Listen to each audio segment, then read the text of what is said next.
नमस्कार divine soul, Har Har Mahadev. Welcome to Amber Moon tarot channel. मैं intuitive tarot reader Jyoti Rathore एक बार फिर से हाजिर हूँ आप सभी के सामने एक नई रीडिंग लेकर के। लेकिन रीडिंग की तरफ आगे बढ़ने से पहले मैं तनुजा मेहता जी का धन्यवाद कहना चाहती हूँ। इन्होंने हमें सुपर थिंग्स के रूप में कुछ मनी अमाउंट सेंड किया है, तो तनुजा जी आपका बहुत बहुत धन्यवाद। मैं ईश्वर से प्रार्थना करती हूँ उनकी कृपा दृष्टि सदैव आप पर बनी रहे, माता लक्ष्मी की कृपा सदैव आप पर बनी रहे, और जो अमाउंट आपने हमें सेंड किया है वो 1000 टाइम मल्टीपल होकर आपके जीवन में। मैं आपके लिए पर्सनल रेकी हीलिंग भेज रही हूँ, तो इसे पॉजिटिव होकर के स्वीकार कीजिएगा। तो दोस्तों चलिए बढ़ते हैं आज की रीडिंग की तरफ और देखते हैं कि क्या एनर्जी आपके लिए निकल के आ रही है।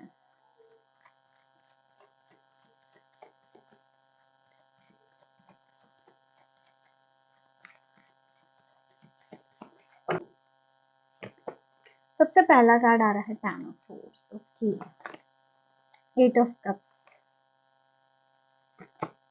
क्वीन ऑफ वॉन्ड्स, वर्ल्ड,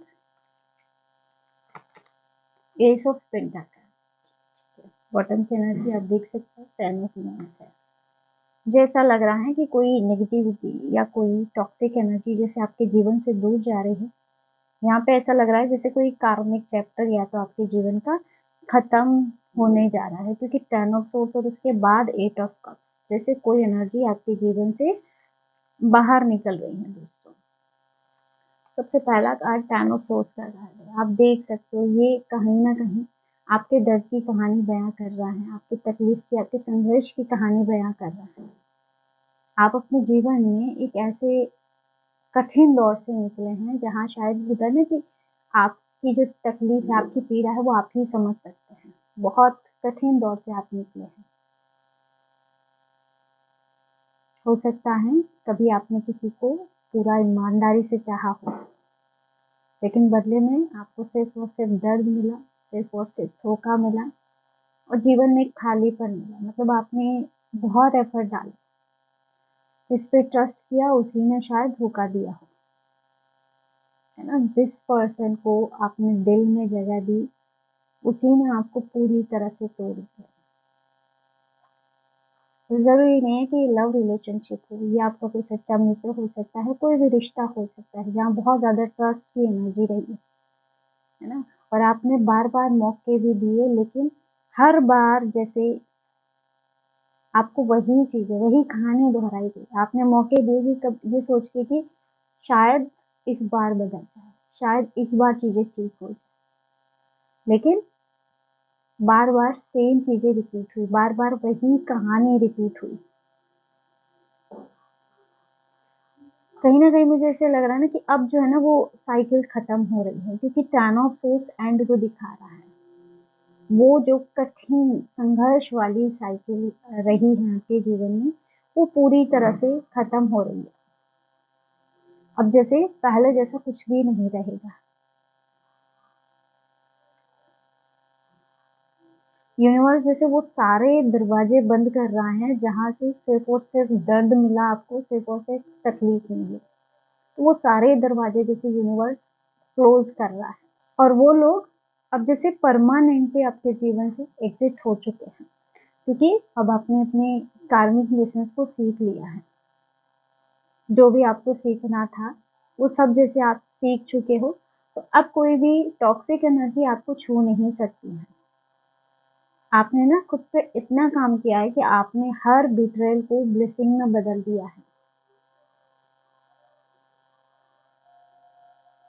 यहाँ पे ऐसा लगता है ना जैसे अब वो लोग कोशिश भी करेंगे ना लौटने की, तो वो खुद आपकी एनर्जी के साथ मैच ही नहीं कर सकते। आपकी जो एनर्जी, या ये कहूँ कि आपकी जो एनर्जी की फ्रिक्वेंसी है ना, वो इतने हाई लेवल पे जा चुकी है ना। और जो लोग कभी आपको गिराना चाहते थे ना, वो लोग अब जैसे आपकी पहुंच के भीतर ही नहीं है। इन लोगों ने ना आपको तोड़ने का हर प्रयत्न किया, लेकिन वो कभी आपके करेज को नहीं तोड़ पाए, आपके हौसले को नहीं तोड़ पाए। मानसिक, शारीरिक, जैसे हर तरह की पीड़ा आपने सही है। और आप देखेंगे नेक्स्ट जो एनर्जी आ रही है 10 ऑफ सोर्स के बाद 8 ऑफ कप्स की एनर्जी, जैसे अब आप हर निगेटिव या टॉक्सिक एनवायरनमेंट को छोड़कर आगे बढ़ रहे हो, और ये कहीं ना कहीं इमोशनली मैच्योर होने का भी संकेत दे रहा है। आपने ना किसी परिस्थिति को या किसी रिश्ते को जैसे छोड़ने का निर्णय लिया है, और ये सिर्फ आपने इसलिए नहीं लिया है कि आप गुस्सा हो गए परिस्थितियों से या लोगों से, बल्कि मुझे ऐसा लग रहा है ना जैसे अब आप सेल्फ लव सीख रहे हो। आपने अपनी तरफ से हर रिश्ते में, हर परिस्थिति में जैसे संपूर्ण एफर्ट्स डाल दिए, पूरे एफर्ट्स डाल दिए, लेकिन अब आपको लगता है कि यहाँ समय व्यर्थ करना सही नहीं है। अब आप लोगों की असलियत समझ चुके हो, यहाँ से निकलना ही अब आप बेहतर समझ रहे हो। आपने ना एक ऐसा वक्त देखा है जहाँ आप दूसरों के लिए टूटते रहे, दूसरों के लिए आप समर्पण भाव से सब कुछ करते रहे, लेकिन बदले में सिर्फ और सिर्फ आपने घाव सहा, आपने सिर्फ दर्द देखा, और अब ना आप इस एनर्जी में वापस जाना नहीं चाहते हो, और इस वजह से आपने आगे बढ़ना उचित समझा है। आपने ना जैसे पीछे मुड़ के देखना ही अब छोड़ दिया है, जैसे जो जैसा था उसको वैसे ही हाल में अब आप छोड़ के आप आगे बढ़ जाना चाहते हो। अब ना आपकी जो राह है वो आगे है ना, एक नई डायरेक्शन, एक नई क्लियरिटी, और सबसे बड़ी बात है इनर पीस, जो कि आपको चाहिए। आपने अपना लाइफ का एक लंबा समय शांति में बिताया है, तो अब आप इनर पीस की तरफ बढ़ रहे हैं। और जो कार्मिक लोग आपके जीवन में रहे हैं ना, वो ये सोचते हैं अभी कि आप फिर से लौटेंगे, लेकिन उन्हें ये नहीं पता है कि आपने दिल के दरवाजे पूरी तरह से बंद कर दिए। अब आप हर परिस्थिति को छोड़ के डिटैच होके आगे बढ़ चुके हो। अब आप पीछे मुड़ने वालों में से नहीं हो। आपने ना अपने इमोशंस को भी अब हील करना सीख लिया है। पहले शायद आप इमोशनली बहुत ज़्यादा ट्रिगर हो जाते थे, फिर से मौका देते थे लोगों को कि चलो ठीक है इस बार माफ कर दिया, लेकिन इस बार नहीं होगा ऐसा। अब ना आपको किसी के भी अप्रूवल की बिल्कुल भी ज़रूरत नहीं है। तो यहाँ पे जैसे अब आप सब कुछ छोड़ के आगे निकल रहे हो, और कहीं न कहीं यूनिवर्स की भी ये प्लानिंग है। जैसे अब आप हर कार्मिक रिश्ते को, या हर ऐसी परिस्थिति को, या ऐसे कार्मिक या टॉक्सिक लोगों को आपके जीवन से पूरी तरह से दूर किया जा रहा है। जैसे कोई बड़ी कार्मिक साइकिल जो है ना वो क्लोज़र की तरफ जा रही है, क्लोज़ हो रही है। नेक्स्ट यहाँ पे आप देखेंगे क्वीन ऑफ वांड्स की एनर्जी आपके लिए आ रही है। तो अभी जो आप है ना बहुत पावरफुल फेज़ में नज़र आ रहे हो। आपने ना अपने जीवन में इतने संघर्ष सहे हैं ना, कि जैसे अब आपका जो ये संघर्ष है वही आपकी ताकत बन चुका है। अब आप एक ऐसी एनर्जी में हो ना जहाँ पे आपको किसी के भी वैलिडेशन की ज़रूरत नहीं है। आप कॉन्फिडेंट है पूरी तरह से, आप पूरी तरह से फ़ोकस्ड हैं, और सबसे ज़्यादा अब आप सेल्फ लव की एनर्जी में जा चुके हो। अब आप है ना खुद की अहमियत समझ रहे हो। लोगों को बहुत समय दिया आपने, लेकिन अब आपको समझ में आ रहा है कि आपने जो भी किया वो व्यर्थ गया। पहले ना जैसे लोग आपकी एनर्जी के साथ खेलते थे, लेकिन अब जो है ना आपकी क्वीन ऑफ वांड्स की एनर्जी देख के जैसे लोग ना आपकी इस एनर्जी से डरते हैं, फ़ियर की एनर्जी आती है उनके अंदर। मुझे ऐसे भी लग रहा है ना, कभी आपको शायद ऐसा भी लगा हो कि इस पर्सन के बिना या इन लोगों के बिना आप अपने जीवन में कभी रह नहीं पाएँगे। लेकिन अब मुझे ऐसे लगता है ना कि वो लोग ये सोचते हैं कि आपके बिना उनकी ज़िंदगी अधूरी है। जो चीज़ें कभी आप सोचा करते थे, अब वो उनकी एनर्जी बन रही है। अब जैसे वो उनकी एनर्जी ऐसी है कि वो उनको खालीपन लग रहा है। आपने तो ना खुद को बहुत ऊँचा उठा लिया है, अपनी एनर्जी को इतना हाई कर लिया है कि अब कार्मिक लोग आप तक पहुँच ही नहीं सकते। आपकी जो ये स्टेबिलिटी है, जो आपकी वाइब्रेशन है, ये पूरी तरह से जैसे डिवाइन प्रोटेक्शन के अंदर है ना, एक दिव्य घेरे के अंदर सुरक्षित है। और कोई भी पुरानी एनर्जी या आपके इस कॉन्फिडेंट जो वर्ज़न है, इसको छू भी नहीं सकती है। जितना नुकसान पहुँचाना था पहुँचा दिया, जितना आपको प्रभावित करना था कर लिया, लेकिन अब और नहीं वो आपको डिस्टर्ब कर पाएँगे।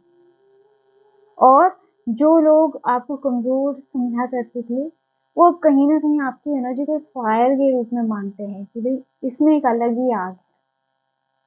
आपको कमज़ोर समझना उनकी सबसे बड़ी भूल थी। नेक्स्ट यहाँ पे जो कार्ड है, वर्ल्ड की एनर्जी आ रही है, जो कि एक क्लोज़र को भी दिखा रहा है, न्यू बिगिनिंग को भी दिखा रहा है, यानी कि आपकी कार्मिक साइकिल का एंड क्लोज़र यहाँ पे, और आपके जीवन की एक नई शुरुआत, आपकी जो कार्मिक साइकिल है वो कंप्लीट हो चुकी है फ्रेंड्स। जो रिश्ता या फिर ऐसा कोई व्यक्ति या परिस्थिति जो आपकी सोल को, आपकी आत्मा को बार-बार चोट पहुँचा रही थी, अब यूनिवर्स उस पे द एंड लिख रहे हैं, जैसे द एंड हो रहा है उसका। आपने ना अपने जीवन में बहुत कुछ सीख लिया friends, patience, self respect, self worth सबसे बड़ी बात है ना? और अब आप ना एक ऐसी वाइब्रेशन में आ चुके हैं जहाँ टॉक्सिक लोग बिल्कुल भी आपके जीवन में नहीं टिक सकते हैं। अब आपकी जो एनर्जी है, आपका जो जीवन है, वो एक ऐसे नए फेज में प्रवेश कर चुका है जहाँ पे आपका फोकस हीलिंग पे है, अबंडेंस पे है, ग्रोथ पे है। जैसे अब आप सिर्फ उसी के बारे में सोच के आगे बढ़ रहे हो। कोई भी नेगेटिव चीज़ अब आपके माइंड में नहीं रहेगी कि जो आपको सिर्फ डिस्टर्ब करती रहे, है ना? और जो भी कार्मिक कनेक्शन है वो अब आपकी इस जर्नी के हिस्से में नहीं रहेंगे, या ये कहूँ कि आपकी इस जर्नी के बीच में वो नहीं रहेंगे। यूनिवर्स उन लोगों को बिल्कुल ही आपके जीवन से दूर कर रहे हैं, और ना ही ये एनर्जी अब आपके जीवन में लौट के वापस आने वाली है आपको डिस्टर्ब करने के लिए। और अगर वो कोशिश भी करते हैं ना, तो यूनिवर्स खुद ये दरवाजा बंद कर देगा कि वो एनर्जी आपके जीवन में लौट के ना आ पाए, है ना? क्योंकि जो आपकी स्टोरी है वो ग्रोथ के एक नए अध्याय में, एक नए चैप्टर में प्रवेश कर चुकी है, जहाँ इन लोगों का अब कोई काम नहीं है। इन लोगों ने आपको जीवन में जितने लेसन देने थे वो दे दिए, तो उनका जो अध्याय है वो वहीं पे अब खत्म हो चुका है। और आपने वो सब कुछ सीख लिया है जो डिवाइन आपको सिखाना चाहते थे, जितना हार्ड डिवाइन आपको बनाना चाहते थे, अब आप बन चुके हो। और जब कोई भी सीख पूरी हो जाती है तो कार्मिक कनेक्शन खुद ब खुद खत्म हो जाता है कि उस इंसान का, उस पर्सन का आपके जीवन में इतना ही रोल था, और अब आप एक हायर सेल्फ में जी रहे हैं। नेक्स्ट यहाँ पे जो एनर्जी आ रही है, एस ऑफ पेंटाकल की एनर्जी है, जो कि दिखा रहा है अब आपके जीवन का एक नया अध्याय शुरू हो रहा है, जो कि बहुत प्योर और स्टेबल नजर आ रहा है। जैसे यूनिवर्स अब आपको रिवॉर्ड दे रहे हैं, आपका जो पेशेंस आपने रखा उसका रिवॉर्ड आपको मिल रहा है। यहाँ आपकी जिंदगी में कार्मिक कनेक्शन खत्म हो रहे हैं, कुछ लोग पीछे छूट रहे हैं, लेकिन यहाँ मुझे ऐसे भी लग रहा है कि कुछ नए लोग आपके जीवन में आएंगे, और ये ऐसे लोग होंगे जिनकी एनर्जी आपके साथ मैच करेगी। ये आपकी सोल फैमिली होगी जो आपकी ग्रोथ का हिस्सा बनेगी, जो आपके जीवन का हिस्सा बनेगी, आपके रिश्तों में, आपके करियर में यहाँ स्टेबिलिटी आती हुई दिखाई दे रही है। और फ्रेंड्स, ये जो भी कनेक्शन होगा ना जो आपके जीवन में आएगा, ये कोई कार्मिक कनेक्शन नहीं होगा, ये डिवाइन कनेक्शन होगा, है ना? और जैसे आपके चारों तरफ से अबंडेंस ही अबंडेंस नजर आ रही है, क्योंकि जो टॉक्सिक एनर्जी है ना वो पूरी तरह से क्लियर हो चुकी है, आपके जीवन से बाहर जा चुकी है। और यूनिवर्स ने इसको क्लियर किया है ताकि आप जो है ना अपनी डेस्टिनी को जी सके बिना किसी बोझ के, बिना किसी परेशानी के। और जो लोग ना, जो कार्मिक लोग आपको बार बार पीछे खींचा करते थे, वही लोग अब आपकी एनर्जी तक पहुंच नहीं सकते हैं। जैसे होता ना कि पूरा कचरा साफ कर दिया गया है। टेन ऑफ वॉन्ड्स की एनर्जी बॉटम की है। जैसे कई लोग जैसे बर्डन आप पे डाल रहे थे, बहुत ज्यादा आप प्रेशर में थे, जिनकी वजह से वो सारा ही चैप्टर अब खत्म होता हुआ नजर आ रहा है, पूरी तरह से जैसे क्लोजर उनका हो चुका है। तो दोस्तों, ये थी आज की short and sweet reading. I hope की वीडियो, बेटा रुक, आई होप की वीडियो आपको पसंद आया होगा, आपसे रेजोनेट किया होगा। वीडियो अच्छा लगा, वीडियो को लाइक जरूर कीजिएगा, और अगर आप टैरो रीडिंग में इंटरेस्टेड है, हमारे चैनल को सब्सक्राइब भी कर सकते हैं। मिलते हैं नेक्स्ट वीडियो में एक नई रीडिंग के साथ। हर हर महादेव, जय श्री शंभू।